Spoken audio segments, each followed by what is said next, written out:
तो सर एक चीज़ और बताओ कि है ना, हम जैसे इमरजेंसी फंड में पैसे तो रखते हैं, पर आजकल हम देख रहे हैं कि इन्फ्लेशन रेट है ना बहुत ज़्यादा है।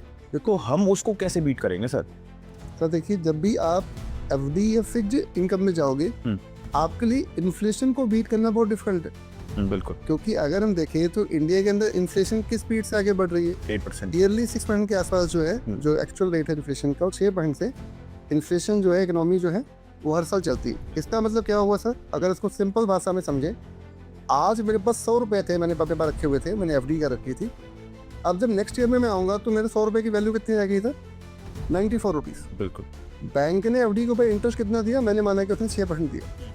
तो बेसिकली एफडी करने के बाद भी, पैसा कमाने के बाद भी मेरे पैसे कितने रहे? 100 के 100 ही रहे। ठीक है। मेरे पैसे कोई ग्रो नहीं हो रहे। मुझे खाली क्या लग रहा है कि मेरे पैसे ग्रो हो रहे हैं। 5 साल में डबल हो गए, 6 साल में डबल हो गए। डबल नहीं हुए, पैसों की वर्थ उतनी ही रही।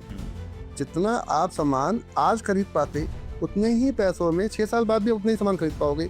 ऐसा इन्फ्लेशन बोलता है। बिल्कुल। अब आपका क्वेश्चन ये है कि इन्फ्लेशन को बीट कैसे कर। बिल्कुल।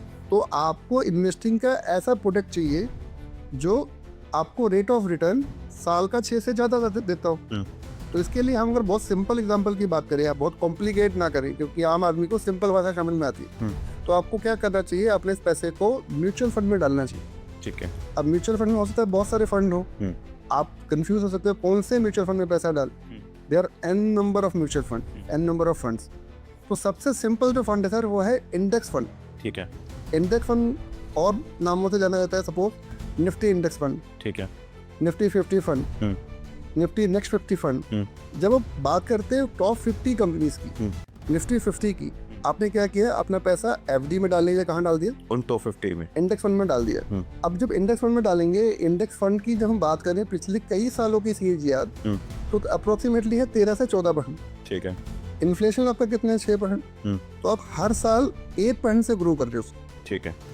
तो सर ये आपने ना, जब एडवर्टाइजमेंट देखते टीवी में, तो आपने एक लाइन सुनोगी, mutual funds are subjective to market trend. बिल्कुल ठीक बात है सर। ठीक है, कि देख के आप अपना पैसा डालिए। Read offer related documents careful before investing. बिल्कुल। एब्सोल्युटली। तो उसमें क्या है कि अगर हम इस साल की अपनी स्टॉक मार्केट की बात करें, तो आपने देखा होगा कि 99% जो म्यूचुअल फंड है, गोल्ड के प्राइसेस को भी बीट नहीं कर सकते। बिल्कुल ठीक बात। तो हम कैसे मान लें कि हम अगर अपना पैसा जो हार्ड अर्न मनी है, जब हम मार्केट में लगा रहे हैं, वो हमें जरूर आपको पैसे देगा या आपको प्रॉफिट बना के देगा? बिल्कुल ठीक है।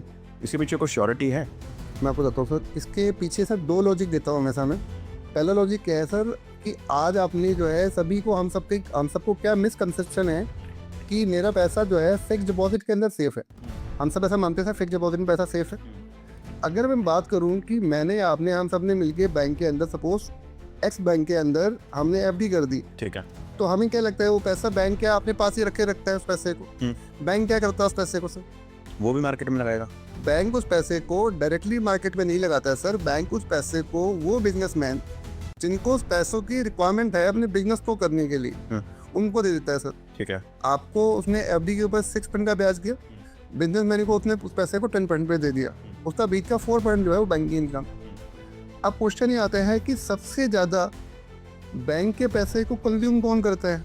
अगर हम बात करें तो इंडिया की टॉप 50 कंपनीज जो हैं, वही उस पैसे को कंज्यूम करती हैं, वही सबसे ज़्यादा लोन लेती है। अगर आप लोन बुक्स देखेंगे तो सबसे ज़्यादा लोन किन के हैं? उन्हीं के हैं। सो अगर वो कंपनी डूबेंगी, हम ऐसा मान लें कि 50 की 50 कंपनी डूब जाएगी, तो आपके एफडी के पैसे सेफ रहेंगे क्या? नहीं रहेंगे। बिल्कुल। क्योंकि बैंक का पैसा कहाँ लगा हुआ है? वहीं लगा हुआ है। और अगर बैंक उन कंपनी से साल का 10% ब्याज दे रहा है, तो इसका मतलब क्या हुआ कि उन कंपनीज को साल का कितना फंड कमाना पड़ेगा? कम से कम 15%। बिल्कुल। तभी वो सर्वाइव करेंगी, क्योंकि 10 तो उनकी कॉस्ट ही है।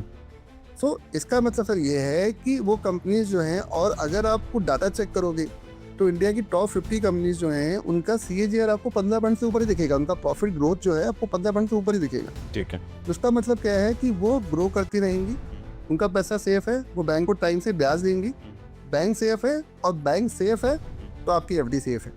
तो अगर वो डिफॉल्ट करेंगी तो पूरी चैन जो है गड़बड़ हो जाएगी।